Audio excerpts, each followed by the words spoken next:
One of my favorite holdings in the portfolio are REITs, real estate investment trusts. Why? Because they pay such a great dividend yield. That's why today we are going through the top 3 ETFs that trade on the Toronto Stock Exchange to give us mass exposure to the Canadian real estate landscape. We are going to be looking through a few different products to give us a few different flavors and areas in which we can invest in the real estate market. We'll look at dividend yields, we'll look at past performance, and at the end I'll give my thoughts as to which one I personally like best. But if this is your first time here, my name's Nick. Welcome to Ways to Wealth.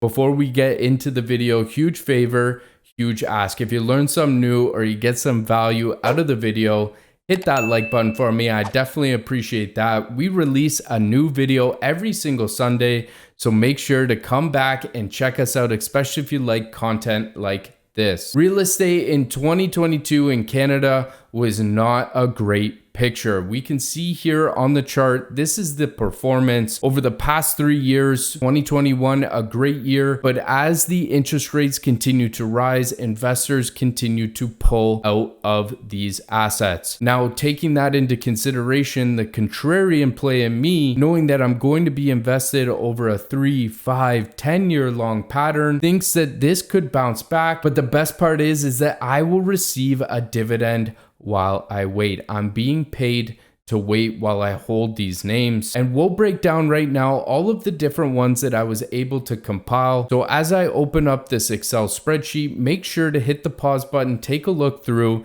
If there's any that I have missed that cover the Canadian real estate market, please let me know down in the comments. I love learning myself, but we can see here that we've listed a few different products: Vanguard, iShares, BMO, the ones that we have covered in other videos before, along with the share price, the dividend yield, the expense ratio, what the last year to date performance has been, and we'll take that all into consideration to see, after we factor in the expense, we add in the dividend, how it's performed over the last year. So we can see when we look at these numbers, they all are relatively the same. There's not much dispersion between the best and the worst. They all hover around that 16 to 20% in the negative. Again, it was a bad year this year for REITs, but we're going to take all of these names, we're going to put it into Yahoo, and we're going to see what the performance has been over the past 5 years to see if there's any laggards or any outperformers just from a high level glance. And we can see here right off the bat, the purple line, that one is a better performer. We'll explain later in the video why it happens to be outside of the pack, but for the most part, all of them do relatively perform the same, kind of being around that -7 to 0% over the past 5 years. Now, it's important to note that this chart does not take into account dividends, but we'll go back to the Excel sheet here and pick out what I consider to be one of the steady eddies, and that is the BMO product. So ZRE.TO on the Toronto Stock Exchange. We can see that it last traded for $21, almost $22. It paid just shy of a 5% dividend yield, and the expense ratio was 0.61. So not too bad there. Obviously, over the past year, it has not performed well on a capital basis, down almost 21%. But when we factor in the dividend, it's done about -16%. Now, my suggestion is when you're looking and doing your own homework, to go into the ETF's websites to see what is being held. And we'll look right here in the BMO site, and we can see this particular ETF, ZRE.TO, has 24 different companies in there. That's why we like ETFs, because it gives you diversification. All you have to do is buy this one and you get covered over 24 different names, and you protect yourself for any potential one company happen to go super negative or going bankrupt, let's say, for example. So as we continue to dive deeper, we can see particular names in this ETF like Summit, we see First Capital, we see Choice, and I always suggest going and doing a little bit more homework on what these particular companies are. The first one, for example, is industrial, so we don't have to do too much research there. First Capital has a bunch of assets downtown, storefront, etc. Choice Properties are grocery stores or outlets that way. And we can see here that there's quite a few different industrial plays here, which happens to be a great market to be in, especially when we look at the Amazon effect. Companies want to outsource or have warehousing here to have products on hand because they weren't able to fulfill over the past couple years while they were waiting for those goods to be manufactured overseas. So now companies have moved from just-in-time inventory to just-in-case. That's why this REIT does cover quite a few different industrial names. So keep this one on the radar. And the next one is RIT. It's a CI financial product and it last traded for $16. And it's important to note this video is being recorded as of December 31st. So it will capture the whole 2022 year. And we can see the dividend yield is relatively higher than the most at over 5%, but the expense ratio is also high as well at coming in at just under 1%. The year-to-date performance, when we factor in the dividend and the expense ratio, is 19.21%. So it's definitely not one of the better ones out there, but we'll look further into the ETF to see why the reason is that I pulled this particular ETF out. So by going to CI's website, we can see here what the top holdings are.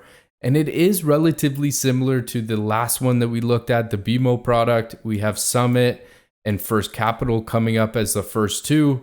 But additionally, the next two is what differentiates this one a little bit more. We have apartment REITs. Rents have completely skyrocketed over the past year, and this REIT is trying to capture on that benefit. So if you're looking for something that's a little bit more segmented to the residential play, this is definitely the one for you. We have Canadian Apartment REIT and Killam Apartment. We also have a little bit further down Tricon, and also BSR, which is an interesting US play. They own US assets in Texas, Arizona, etc. So if you are looking for something that is a little bit more on the residential side, something that's going to capture in this side of the market, make sure to go check this one out. Put this one on your radar.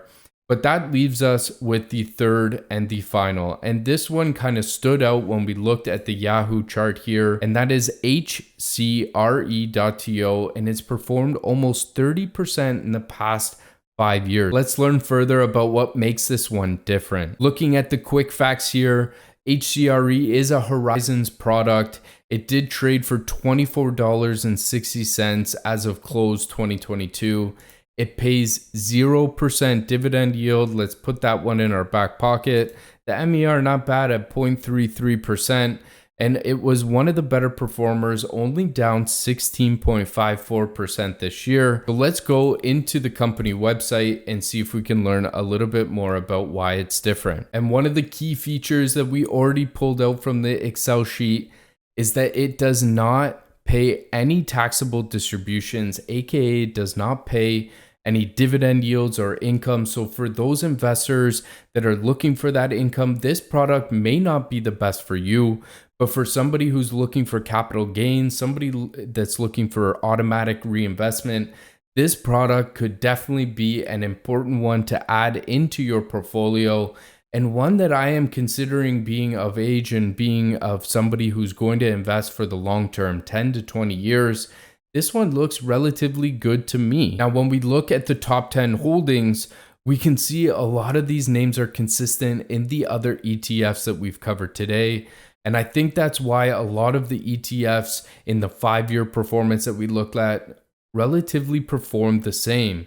And the differentiator is this one does not pay a dividend yield, and it gives you a little bit more capital growth or capital gains tax, which is treated a little bit more beneficially. Not a tax expert by any means, but make sure to ask the questions, do a little bit more homework on that. But again, all of these names are relatively same as the ones that we looked at before: Summit, Slate, First Capital, Granite. You have your RioCans, your Boardwalks down here. This one is definitely an interesting one to look at, especially if you want to hold this one in a non-registered account because of the tax benefits that it may have. And the way that you would probably want to do a little bit more homework is how they pay out any distributions or any offsets. So let me know your thoughts down below. Which one is best for you? It seems like there's a lot of plain Janes, which is covered in the BMO ones. You have a little bit of a residential play with your CI Financial or RIT.to. And for those that are not looking for so much of income, but prefer that capital growth side of things, you have your HCRE. I'd love to know your thoughts down below. Give them to me. If there's any other ones that I missed, let me know. I hope you enjoyed the video. If you're still here with me, don't forget, hit that subscribe button. New video every Sunday. I hope you all have a great week in the markets. Happy trading.